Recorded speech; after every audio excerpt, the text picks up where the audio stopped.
Ìwọ ṣáá la wí máa yẹ̀hùn. Ìwọ ṣáá la léwí lè ṣe. Ìwọ ṣáá la sọ̀rọ̀ má ta sí. La sọ̀rọ̀ má ta sí. Àwí máa yẹ̀hùn. Ìwọ ṣáá la wí máa yẹ̀hùn. Ìwọ ṣáá la léwí lè ṣe. Ìwọ ṣáá la sọ̀rọ̀ má ta sí. La sọ̀rọ̀ má ta sí. Àwí máa yẹ̀hùn. Wíwá tí mo wà láyé, agbára mi kọ́. Wíwá tí mo wà láyé, ògo ni forúkọ rẹ. Praise the Lord. Ẹ jẹ́ ká gbàdúrà. Ọlọ́run Elédùmarè, a dúpẹ́ lọ́wọ́ yín fún gbogbo àwọn oore ńlá tí ẹ ṣe fún wa. Ẹ̀yin lẹni tó máa sọ̀rọ̀ tí kò sẹ́ni tí ó lè bi ọ́ lórí pé kí ló ń sọ. Alágbára jùlọ. Ìwọ lọba mímọ́, Ọlọ́run wa tí kì í ṣe Ọlọ́run òkú. Ọlọ́run tẹ́wọ́ gbọpẹ́ wa. A dúpẹ́ fún gbogbo ohun rere tí ẹ ń ṣe fún wa. Èyí tó wọ̀n sí àwa fúnra wa àti tá ò tẹ́ ẹ mọ̀. Ààbò tó dájú la fẹ́ sọ ni. Àbí àwọn oore tí a ò tẹ́ ẹ mọ̀ tó kẹ́ ṣàdédé tọ̀ wá wá. Àti èyí tí a mọ̀, Olúwa tẹ́wọ́ gbọpẹ́ wa. Olúwa tẹ́wọ́ gbà yín wa.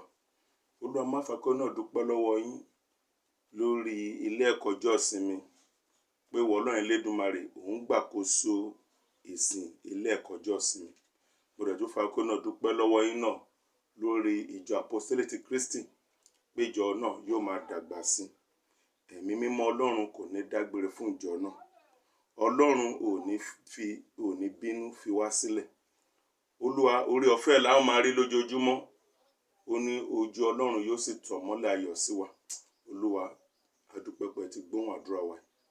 Mo wá fà kó gbàdúrà ilé ẹ̀kọ́ ọjọ́ ìsinmi. Olúwa gba gbogbo ògo.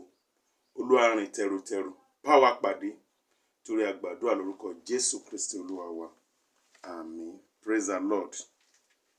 Wọ́n ní orúkọ Olúwa ilé ìṣọ́ agbára ni. Olódodo sá wọnú rẹ̀, ó sì yè. Gẹ́gẹ́ bí ẹ̀kọ́ tá à ń bá lọ, mo mọ̀ pé a ò gbàgbé pé à ń ṣiṣẹ́ lórí àwọn àkókò Ábímẹ́lẹ́kì àti Sámsónì.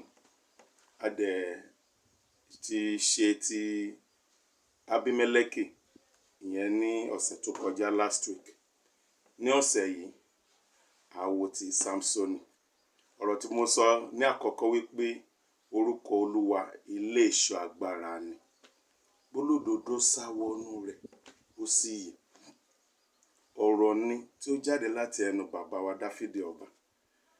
Mo rí àwọn kankan tó ṣẹlẹ̀ nígbà tí mò ń ka ìtàn bí Ábímẹ́lẹ́kì bó ṣe fi ọ̀nà ẹ̀bùrú jẹ onídàájọ́ lórí àwọn Ísírẹ́lì tí ó mú gbogbo àwọn ọmọ bàbá rẹ̀ tí ó pa wọ́n bí kò ṣe èèyàn kan ṣoṣo nínú wọn tá ń pè ní Jótámù tó sá àsálà. Ṣùgbọ́n nígbà tí Ọlọ́run máa gbé ìṣe rẹ̀ ṣe dìde, wọ́n ní pé àwọn ẹni tó ń tì lẹ́yìn, àwọn ẹni tí wọ́n jọ pàdé pọ̀, tó ń jọ dìtẹ̀, tó ń ṣe ohun burúkú yìí, Olúwa dá èdè àìyedè sílẹ̀ láàrin wọn. Ó lọ bá àwọn ará ìlú Ṣẹ́kẹ́mù.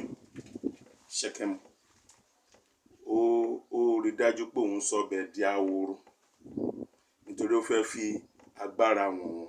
Pàání mi ni ọba sẹ́. Àgbà nígbà tí mo ka dé ibì kan, wọ́n ní àwọn kan tó ṣẹ́kù nílùú, wọ́n bá tún bẹ̀rẹ̀ sí sàsálà fẹ́mi wọn. Wọ́n bá gba ilé ìṣọ́ agbára kan lọ tá ń pè ní ilé ìṣọ́ agbára Barbarians. Níbi tí wọ́n ti rí owó tí wọ́n ti fi sponsor ẹ̀ nígbà tí ó wá bá wọn pé kán ràn òun lọ́wọ́ nìyẹn, pé bóyá tó bá tẹ̀ wá wò ó lè wò ó ṣe kó má fọwọ́ kan àwọn. Ṣùgbọ́n ilé ìṣọ́ agbára wọn ó di oven. nítorí bíbélì sọ pé ó bá bẹ̀rẹ̀ sí lọ ń gégi. Òun ni ẹ̀yin ọmọlẹ́yìn mi kí lẹ́rí mi tí mò ń ṣe yìí. Ẹ rí pé mò ń gégi, ó yá ẹ̀yin náà bẹ̀rẹ̀ sí. Ló bá tó gijọ síbẹ̀, ó bá dáná sí. Ìṣe ni wọ́n ní pé ó jóná mọ́bẹ̀, tóbìnrin tọkùnrin. Láyé ìsinsìnyí a máa sọ pé ó commit war crime. Ìlú yìí ó di àwòrò. Ọ̀pọ̀lọpọ̀ ọdún ni ìlú yìí fi wà bẹ́ẹ̀ ká tó rí ọba mìíràn tó dà pé ó wá tú bẹ́ẹ̀ kọ́. Ìyẹn a máa ṣìyẹn ní ọjọ́ mìíràn. Ṣùgbọ́n mo fẹ́ ká lọ sínú ẹ̀kọ́ wa. A fẹ́ ṣiṣẹ́ lórí Sámsónì alágbára. Ìtàn Sámsónì kò ń ṣe ìtàn ìní. Mo fẹ́ lè sọ wípé gbogbo ẹni tó bá jẹ́ onígbàgbọ́ ló máa ti gbọ́ akọni tá à ń pè ní Sámsónì. Àti kékeré mi gan lèmi ti gbọ́ ń parẹ̀ nígbà mo tẹ̀ tí gba Jésù gbọ́. Tá máa wò nínú àwòrán. A rí bí ó ṣe ní agbára. Ẹni tó yẹ pé ó ń bá kìnìún jà tó dẹ̀ mú tó yá pẹ̀rẹ̀pẹ̀rẹ̀. Ẹni tó fi egungun bàkásíẹ́ tó dẹ̀ fi pa ọ̀pọ̀lọpọ̀ ọmọ ogun. Ẹ rí pé kò ń ṣe èèyàn yẹpẹrẹ, alágbára ni. Tá bá dẹ̀ wá ka ìtàn rẹ̀ gẹ́gẹ́ bí àwọn ibi tó fẹ́ kí a wò. Tá bá wo àwọn ìwé onídàájọ́ ní orí 13, orí 14, títí dé orí 16. That is Judges chapter 13, Judges chapter 14, 15, 16. Ẹ máa rí gbogbo ìtàn ìwọ̀nyí níbẹ̀. Ó máa sọ fún wa nínú ìtàn yìí bí ìdílé kan ṣe wà. Wọ́n ti ń wojú Ọlọ́run fún ọ̀pọ̀lọpọ̀ ọdún. Wọ́n ń bẹ Ọlọ́run, wọ́n nígbàgbọ́ nínú Ọlọ́run. Àwọn Mr. and Mrs. Manoah. Bíbélì dẹ̀ jẹ́ kó di mímọ̀ fún wa bí Ọlọ́run ṣe ṣíjú àánú wo ìdílé tí áńgẹ́lì sì wà tó wá jíṣẹ́ ayọ̀. Kò wá ń ṣe eléèlé kan. Ọlọ́run fẹ́ fi ṣe iṣẹ́ ìyàlẹ́nu ọ̀nà méjì. Pé ọmọ tó máa tún bí yìí o, òun máa tún lò láti lè jẹ́ olùdáǹdè tó máa lè tún gba àwọn Ísírẹ́lì là lọ́wọ́ àwọn Fílístínì. A dẹ̀ rí bó ṣe lọ. Áńgẹ́lì yìí ó bá àwọn òbí rẹ̀ sọ̀rọ̀ lọ́pọ̀lọpọ̀. Pàápàá ó ń bá sọ nǹkan tèmi lè pè ní àwọn èèwọ̀ ògo. Wọ́n sọ irú ọmọ tí Sámsónì máa jẹ́ pé alágbára ni. Òun báyìí dẹ̀ ni kò gbọdọ̀ ṣe. Ó láti jẹ́ Nazareth. It is láti inú màmá rẹ̀ wá. Tá bá dẹ̀ fẹ́ mọ ẹni tá à ń pè ní Nazareth, ó láti jẹ́ ènìyàn tó jẹ́ pé abí ò gbọdọ̀ kan orí rẹ̀. Ó láti jẹ́ ẹni tí ó pé kò gbọdọ̀ mu ọtí líle. Ó láti jẹ́ ẹni tí ó gbọdọ̀ fọwọ́ kan òkú. Ó láti jẹ́ ẹni tí ó gbọdọ̀ jẹ oúnjẹ òdì. Ó láti jẹ́ ẹni tí ó gbọdọ̀ jẹ èèwọ̀. Tẹ́ bá fẹ́ mọ̀ nípa èyí dáradára, a máa rí nínú ìwé Númérì orí 6. Àwọn là ń pè ní Nazareth. Olúwa nípasẹ̀ áńgẹ́lì náà ó sọ gbogbo èèwọ̀ yìí fún àwọn òbí rẹ̀. Tá bá máa kà mú ń bẹ̀ wá. Ṣe mọ̀ pé Sunday school ni ilé ẹ̀kọ́ jọ́sìn mi. Mi ì fẹ́ kí a rí wa bí olódodo. Mo fẹ́ kí a yẹra wa wò. Ká wo bí táwa gan kù sí. Ká lè ṣe àtúnṣe. Nítorí ẹnikẹ́ni tó bá rí bí òun dúró kó kíyèsára kó má ba ṣubú lójijì. Ọ̀pọ̀lọpọ̀ ènìyàn náà kíyèsára. Kò dẹ̀ sẹ́ni tí Ọlọ́run pè tí kò bá ní májẹ̀mú. Kò sí ìjọ tọ́lọ́run gbé kalẹ̀ àbí iṣẹ́ ìránṣẹ́ tí kò ní májẹ̀mú pẹ̀lú wọn. Tí àwọn ilé-iṣẹ́ tá à ń pè ní àwọn ilé-iṣẹ́ àdáni, àwọn companies tó bá lè ní àwọn kankan tá à ń pè ní àwọn trade secrets, àwọn nǹkan tó pé wọ́n fi ń gòkè ní business tí wọ́n ń ṣe, tó fi ń ṣe dáradára. Tó pé àwọn èèyàn ń gbórúkọ wọn. Mélòó àwọn ẹni tọ́lọ́run pè. Mélòó àwọn tọ́lọ́run gbé iṣẹ́ ìránṣẹ́ lé lọ́wọ́.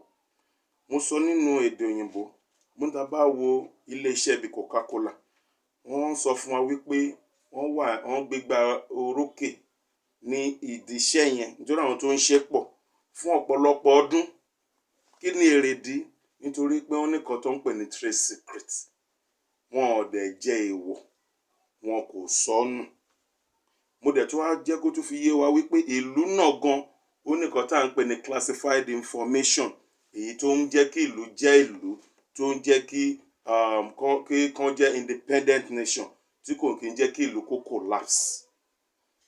Bẹ́ẹ̀ náà ni èèyàn náà ṣe rí, tá à ń pè ní májẹ̀mú. Èèyàn dẹ̀ láti mọ májẹ̀mú tó ń bá iṣẹ́ ìránṣẹ́ rẹ̀ rìn, kéèyàn má bàa jẹ èèwọ̀ májẹ̀mú, kí ó má bàa di alágbára mámẹ́rò. Mo dẹ̀ tún fìdí ẹ̀ múlẹ̀ pẹ̀lú nínú Bíbélì wípé tá bá wo Lúùkù 12:7 tàbí Matthew orí 10:30, that is Matthew 10:30, ó ní indeed the very hairs of your head are all numbered. Irun orí wa ó pé ṣánṣán, Olúwa kà ó pé ṣánṣán, that is pé ìkan náà ò lè yọ kó bọ́ kó ló á má mọ̀ sí, kí ẹ lè bá mọ̀ pé ẹ̀dá ọ̀tọ̀ ni wá, gẹ́gẹ́ bí ìwé Pétérù kínní ti sọ fún wa, orí 2:9, ó ní pé ṣùgbọ́n ẹ̀yin ni ìran tí a yàn, olú àlùfáà, orílẹ̀-èdè mímọ́, ènìyàn ọ̀tọ̀, kẹ́yìn kí ó lè fi ọlá ẹni tí ó pè yín jáde kúrò nínú òkùnkùn sínú ìmọ́lẹ̀ ìyàlẹ́nu rẹ̀wọ̀n. Ẹ jẹ́ ká wo bí ẹ̀kọ́ ìwé ilé ẹ̀kọ́ jọ́sìn mọ́ wa bó ṣe gbé. Mo dẹ̀ fẹ́ kí a máa tẹ̀lé mi. Gbogbo ibi tí a bá ti rí, tá a rí pé ó jẹ́ ibi tí a kù sí, ẹ jẹ́ a bẹ̀ Ọlọ́run, ẹ má jẹ́ ká ṣègbéraga, ẹ jẹ́ ká rẹra wa sílẹ̀ níwájú rẹ̀, òun lẹni tó lè gbà wá. Praise the Lord. Wọ́n ní Sámsónì aláìbìkítà onídàájọ́, aláìbìkítà. Ṣé èdè yẹn ṣé kò ń ṣe mí ló ń bá wí? Àwọn bo ni àwa náà ti ń gbégbésẹ̀ tó jẹ́ wípé a ò tẹ́ bìkítà, tákẹ́ ń ṣe bó ṣe ń wà, ṣùgbọ́n a mọ̀ pé Ọlọ́run olódodo ni. Òyìnbá sọ pé God is ever faithful. Nígbà tá a bá tẹ̀ wà àìṣòdodo, òun á sì máa jẹ́ olótìtọ́ pẹ̀lú ọ̀rọ̀ rẹ̀, nítorí sọ wípé kínkínní náà ọ̀rọ̀ mi kò ní lọ láìṣẹ. Ẹ máa wò ó, ìgbédìde rẹ̀ tí ó ní agbára, Ọlọ́run gbédìde pẹ̀lú agbára.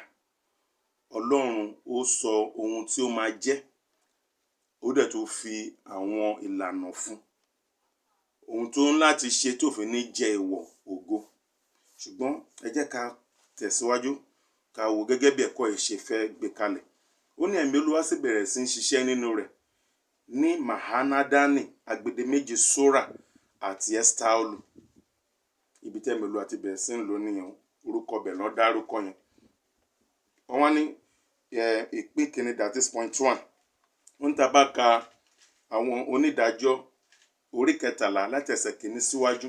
Ó ní a rí Ọlọ́run lójú iṣẹ́ bí ó ti gbé ètò ayérayé rẹ̀ jáde láti mú ìyàgàn ìgbà pípẹ́ ìdílé Manoa kúrò, kó sì fún àwọn ènìyàn rẹ̀ ní olùdáǹdè kúrò lọ́wọ́ àwọn tó ti ń gbógun tì wọ́n láti ìgbà pípẹ́. Ètò ayérayé Ọlọ́run fún ènìyàn àti fún àwọn tí wọ́n mọ̀ àti àwọn ọ̀tá rẹ̀ jẹ́ iṣẹ́ ńlá. Wọ́n ní ṣáà wà ní ìṣọ̀kan pẹ̀lú rẹ̀. Mo ti sọ síwájú pé àwọn ìdílé yìí, Mr. and Mrs. Manoa, wọ́n jẹ́ ìyàwó rẹ̀ jẹ́ àgàn, ìyẹn Mrs. Manoa. Ṣùgbọ́n gbà tó fún àgàn fọ́jọ́ pípẹ́, wọ́n wo ojú Ọlọ́run fún èso inú. Ṣùgbọ́n náà ná wá agbára rẹ̀, ó sì fún wọn ní ọmọ. Kò wá ṣe yẹn lè kan bí ìgbà pé yẹn fi òkúta kan pẹ̀yẹ méjì. Ọlọ́run wá tún lo ọmọ yẹn láti lè jẹ́ olùdáǹdè fún ìdílé Israẹli. Báwo lìwọ ṣe jẹ́ láti jẹ́ olùdáǹdè fún ìdílé tí o ti jáde, láti lè jẹ́ olùdáǹdè fún orílẹ̀-èdè tí o ti bára rẹ? Mo wá fẹ́ béèrè, ṣé ìwọ náà ṣe aláìbìkítà bí? Wọ́n ní pé a ní Sámsónì aláìbìkítà onídàájọ́. Ẹ jẹ́ ká tẹ̀síwájú. Wọ́n fún wa ní Jeremiah 29:11. Nǹkan tó wà ń bẹ ni pé ó ní kí nítorí èmi mọ èrò tí mo rò sí yín ni Olúwa wí, àní èrò àlàáfíà kì í ṣe fún ibi, láti fún yín ní ìgbà ìkẹyìn àti ìrètí. Ọlọ́run nìyẹn, elérò rere ni, onímájẹ̀mú ayọ̀. Òun ló mọ ohun tó ń lérò sí wa láti fún wa ní kíni ayọ̀. Ó ní ìgbà ìkẹyìn àti ìrètí fún wa ní ó ní pé láti fún yín ní ìgbà ìkẹyìn àti ìrètí. Ó ní kò ń ṣe èrò ibi. Now ẹ jẹ́ ká bọ́ sí point 2. Ṣáájú ìbí Sámsónì, Ọlọ́run ti ṣàgbékalẹ̀ àwọn ìtọ́ni pàtó nípa ìgbé ayé àti iṣẹ́ ìránṣẹ́ rẹ̀. O kò lè ṣe iṣẹ́ ìránṣẹ́ pẹ̀lú ohun èlò ara rẹ tí ó jẹ́ aláìlágbára. Máa wojú rẹ̀ fún ìtọ́ni nígbà gbogbo. Point 1 nìyẹn o. Èèyàn ò lè ṣiṣẹ́ Ọlọ́run pẹ̀lú ohun èlò aláìlágbára. A lè ṣiṣẹ́ Ọlọ́run pẹ̀lú ọgbọ́n wa. Gbogbo ẹni tí Ọlọ́run bá ti gbé kalẹ̀ ló ti máa gbé nǹkan kalẹ̀ nínú ayé rẹ̀ tó máa lè ràn án lọ́wọ́. Èèyàn ò dẹ̀ gbọ́dọ̀ ṣàìbìkítà fún ohunkóhun tí Ọlọ́run bá ti fi fún yàn. Títí kan ọ̀rọ̀ tá à ń sọ, ẹlòmíì ò mọ̀ wípé oore ọ̀fẹ́ ni. Àwọn kan wà, wọn ò lè sọ̀rọ̀. Wọ́n fẹ́ sọ̀rọ̀, wọn ò lè sọ̀rọ̀. Mi ì mọ̀ bí ó ṣe ṣe bí àwọn àti àárí kò fẹ́ sọ nǹkan. Kó dẹ̀ fẹ́ máa kí ó máa ṣe káwọn ènìyàn dẹ̀ máa understand. Ó mọ bó ṣe máa ká ẹ lára. Ṣùgbọ́n Ọlọ́run fún ẹ lọ́rọ̀ o lè sọ. Kò sí bóyá àwọn èdè oríṣiríṣi ló tún wà lẹ́nu ẹ. O gbọ́ French, o gbọ́ òyìnbó. Ṣùgbọ́n kí ló fi ń ṣe fún Olúwa? Ṣé kò ṣe pé òun ṣì lò? Ó ní tá bá wo point 3. Ó ní Ọlọ́run padà mú ìlérí rẹ̀ ṣẹ nígbẹ̀yìn. Ọlọ́run lórí ọ̀fẹ́, ó tún mójútó ìdàgbàsókè Sámsónì, ó sì bùkún. Ṣé kì í ṣe ohun tí Ọlọ́run ti ṣe fún wọn nínú rẹ̀ àti pẹ̀lú rẹ̀ nìyí? Báwo ni o ṣe ń fi ẹ̀mí ìmoore rẹ̀ hàn tó? Ọlọ́run tún mú kó dàgbà sí. Ọ̀pọ̀lọpọ̀ oore lọ́lọ́run gbé ṣe fún. Gẹ́gẹ́ gbà tá à ń gbàdúrà. Tá bá wò dáradára, a rí wípé ní ọ̀pọ̀lọpọ̀ ìgbà ọ̀pọ̀lọpọ̀ oore la Ọlọ́run máa ń ṣe fún wa tí ó ṣe pé tá a béèrè fún, tá a tẹ̀ gbàdúrà fún. Mo máa ń wòye lọ́pọ̀lọpọ̀ ìgbà wọ́n dẹ̀ bímọ. Ìránṣẹ́ náà dẹ̀ gbàdúrà fún ọmọ mi. Àmọ́ lọ wo àkọjáyé ọmọ mi. Wọ́n dẹ̀ sọ pé ó máa dá báyìí, ó máa dá báyìí. Kí lọmọ yìí ti gbé ṣe? Iṣẹ́ wo ló ṣe? Yíyan bá tẹ̀ máa ní ó máa wà entitled fún ẹni retirement package àbí ẹni gratuity. A ti níṣẹ́ tó máa ṣe fún ilé iṣẹ́. Ṣùgbọ́n àníṣẹ́ kankan tá a ṣe fún Ọlọ́run. Ọlọ́run ti gbé ògo ẹ̀ dìde. Irú ẹ̀ ló ṣe àwọn onírúurú oore tí a ń rí lọ́kan-ò-jọ̀kan. Ó ní ṣé à ń fi ìmoore rẹ̀ wọ̀n. Ṣé a mọ̀ pé Ọlọ́run ló ṣe èyí? Praise the Lord. Ó ní tá bá wo point 4. Ó ní láti ìgbà tí ó ti wà ní kékeré, ìfàmì òróró yàn fún iṣẹ́ ńlá láì ṣe nípasẹ̀ ọ̀nà mìíràn ju ẹ̀mí Olúwa lọ tí ń bà lé Sámsónì. Ìfàmì òróró yẹn ó yàn fún iṣẹ́ ńlá. Ìyẹn Ọlọ́run ló dẹ̀ ti ṣe láti bẹ̀rẹ̀. A rí èyí bó ti ń farahàn nínú àwọn orí ìwé náà tó wà níwájú. Ọlọ́run máa ń ránni jáde, ó sì máa ń pín àwọn ẹ̀bùn fún iṣẹ́. Tá bá ka Judges chapter 13 to chapter 16, a rí bí Ọlọ́run ṣe ń lò ó. Ìgbà mi ti bá ń wo fíìmù, màá rí Jet Li. Á dẹ̀ nà yàn bí 20 papọ̀. Màá ní irọ́ pọ̀. Ṣùgbọ́n tí wọ́n bá ka ìtàn Sámsónì, ìyẹn á rí pé ó ṣeé ṣe. Ọlọ́run lè fún yàn nírú agbára bẹ́ẹ̀. Àwọn gbogbo tí Ọlọ́run fún ẹ tó lè ṣe ní ìrọ̀rùn tó ní ẹ lára. Agbára ni. Orin téèyàn kọ tó ní ẹ lára. Agbára ni. Báwo lo ṣe ń lò sí? Báwo lo ṣe ń lò sí? Bí ṣe ń sọ̀rọ̀ yẹn, ọ̀pọ̀lọpọ̀ àwọn ènìyàn ló kàn ń bọ́ sí mi lọ́kàn tí Ọlọ́run fún ní oore ọ̀fẹ́ tí wọ́n dẹ̀ ṣì lò. Mo ronú apostole kan nínú àwọn apostole Júdásì. Bíbélì sọ pé òun ló máa ń gbé àpò fún. Ẹni tá lè pè ní treasurer, tá lè pè ní accountant. Á jẹ́ pé ó jẹ́ èèyàn tó mọ management ṣe. Á jẹ́ pé ó jẹ́ èèyàn tó ní accounting skill. Ṣùgbọ́n nípa ìkíyèsára oúnjẹ èèwọ̀ ògo rẹ̀, nípa ojú kòkòrò gẹ́gẹ́ bí àwọn Yorùbá máa ti wí. Wọ́n ní ohun mẹ́ta kan máa ń gbéyàn ṣubú. Wọ́n ní owó, obìnrin, oúnjẹ. Ní títí ẹ̀, owó. Bí mo ka Bíbélì dé ibì kan, Jésù òun gbà tó ń kọ́ ọ̀pọ̀lọpọ̀ àwọn èèyàn. Ó rí pé ilẹ̀ ti ń ṣú. Pé tóun bá rán wọn lọ, ó máa rẹ̀ wọ́n kó má di pé wọ́n máa dákú sọ́nà. Ó sọ fún àwọn apostole, ẹ fún wọn lóúnjẹ. Wọ́n rò pé irú èdè wo làwọn yẹn bá sáré lọ kiri. Wọ́n lọ wo àpò, wọn ò bá kankan.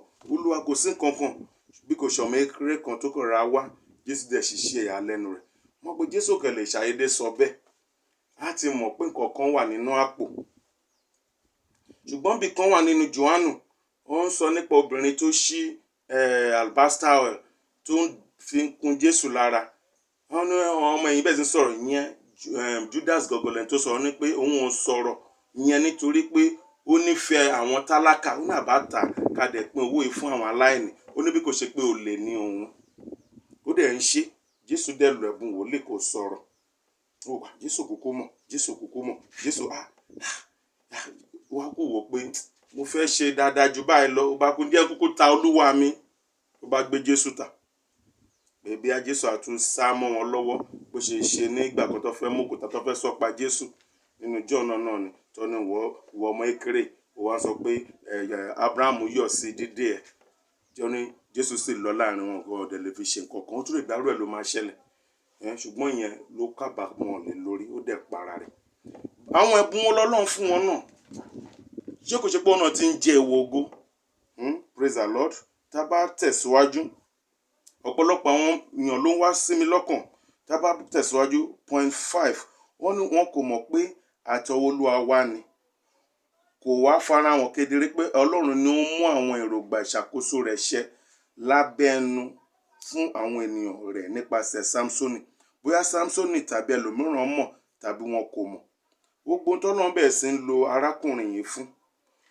Nítorí pé ohun t'Ọlọ́run ti gbé dìde, ẹni t'Ọlọ́run ti gbé dìde ni. Ohun t'Ọlọ́run fẹ́ lò ni. Àtọwọ́ Ọlọ́run ló ti wá. Ó lè máa òun gangan máa ó lè máa mọ̀. Kọ́kọ́ máa rè bí àkànni ẹ̀dá kan ni mí. Mo kàn ní special grace ni, special love ni. Oore ọ̀fẹ́ ó dẹ̀ máa expire. Àwọn onímọ̀ lè máa mọ̀. Ṣùgbọ́n Ọlọ́run ń lò. Ọlọ́run ó ń lò láti fi dáhùn àdúrà àwọn èèyàn rẹ̀ tó képe. Kíta ló mọ̀ bóyá wíwá tìrẹ náà ìdáhùn àdúrà àwọn èèyàn kan ni. Iṣẹ́ t'Olúwa ní kó wá ṣe. Ṣé o ti bẹ̀rẹ̀ sí máa hùwà ìbìkítà bí? Ṣé o ti jẹ́ k'Ọlọ́run bẹ̀rẹ̀ sí máa regret bí? Mo ò fẹ́ kí a dàbẹ́ ní pé a jẹ́ èèyàn mímọ́, fẹ́ ká gbogbo ayẹra wa wò. Ibo lèmi gan kù sí mi tí mò ń sọ̀rọ̀. Tá bá tẹ̀síwájú, bí ó ní àṣìṣe rẹ̀ nínú iṣẹ́ aṣíwájú, a fẹ́ wo àwọn àṣìṣe rẹ̀. Sámsónì sì lọ sí Gásà. Ó sì rí obìnrin panṣágà kan níbẹ̀. Ó sì wọlé tọ̀ ọ́. Ibi tá iṣẹ́ ti bẹ̀rẹ̀ ni. Láti ìbẹ̀rẹ̀ pẹ̀pẹ̀ gan tó ti di pé ó ti fẹ́ máa gbọ́jú wá. Mo láìka arábìnrin. Àwọn òbí ẹ̀ bá sọ̀rọ̀ lálákọ̀ọ́kọ́. Kó tẹ̀ tó di pé yẹn lọ. Èmi ló tún wá wọlé tọ̀ panṣágà. Tí Olúwa bá ń báyàn dá májẹ̀mú, kò túmọ̀ sí wípé kíyàn má pa àwọn òfin Ọlọ́run mọ́. Má ṣì mí gbọ́. Májẹ̀mú òun á máa bá iṣẹ́ ìránṣẹ́ èèyàn ṣiṣẹ́. Ṣùgbọ́n òfin Ọlọ́run ó wà fún ènìyàn kíyàn lè bá máa fi rójú rẹ̀ Ọlọ́run, kí kẹ́mi Ọlọ́run má bàa dágbére fún ènìyàn. Tá bá wo nínú òfin 10, wọ́n sọ síbẹ̀ pé kíyàn má ṣe panṣágà.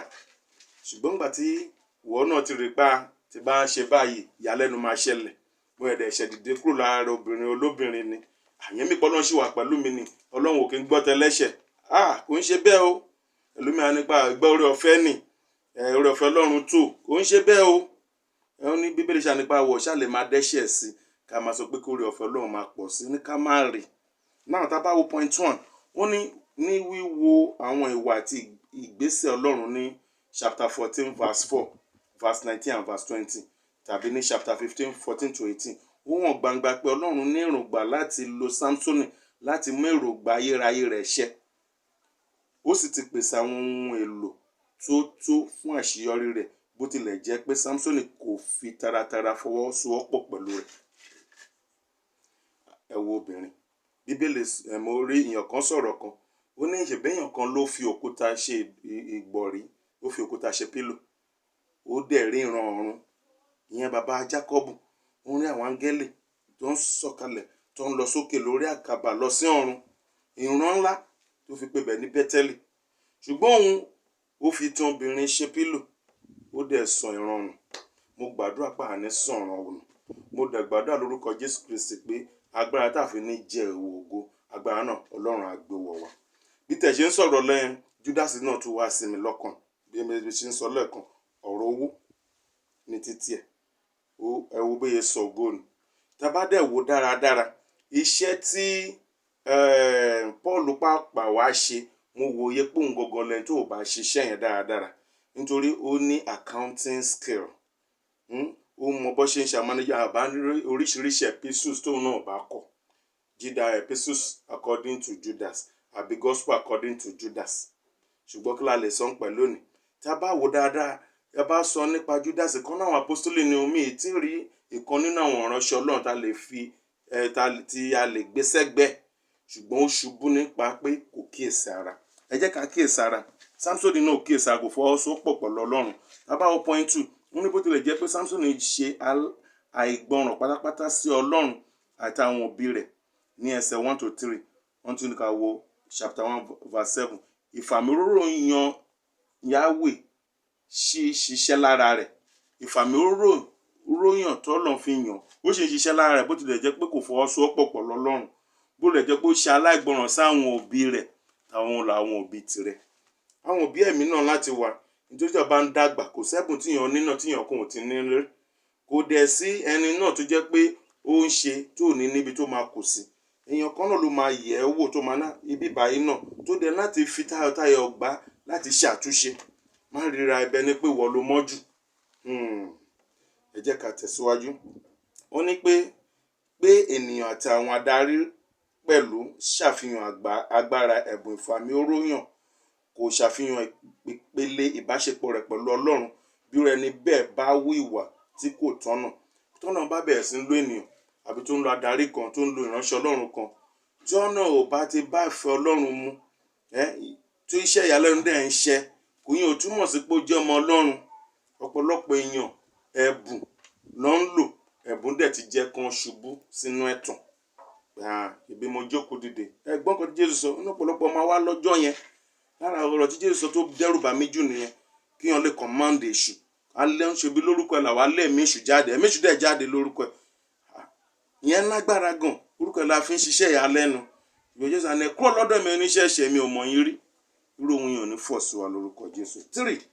Ó ní ìjẹ́ a lè sọ pé bí ẹ̀mí Olúwa ti gba Samsoni là lórí bó ṣe ń gbà là lóòrèkóòrè, bó tilẹ̀ jẹ́ pé ó ń hùwàkíwà lọ́kùnrin mọ́ lára, kò yẹ kó rí bẹ́ẹ̀. Bí a bá ti ń jẹ̀gbádùn rẹ̀ ọ̀fẹ́ sí, jẹ́ kí ó máa mú wa nírẹ̀lẹ̀ sí àti ṣe kọ́. Praise the Lord. Bí kan nínú àwọn ìránṣẹ́ Ọlọ́run àgbà, ó ní Ọlọ́run bá òun sọ̀rọ̀ níbi òun ti lọ ń gbàdúrà ní etí òkun. Olúwa ní kóun ya àwòrán ènìyàn sílẹ̀, ó yà. Olúwa ní kóun fẹsẹ̀ parẹ́, oníṣẹ́ pé ò rí mọ́. Pé ọjọ́ tó bá ti rí rẹ bẹ́ni tó ń ṣe àwọn iṣẹ́ ìyàlẹ́nu yìí, ọjọ́ ẹ̀ máa padà lẹ́yìn ẹ̀, pé wọ́n á dẹ̀ dàbẹ́ ní pé wọ́n bí ẹ sáyé rí. Ọlọ́run máa ń fún èèyàn ní èèwọ̀.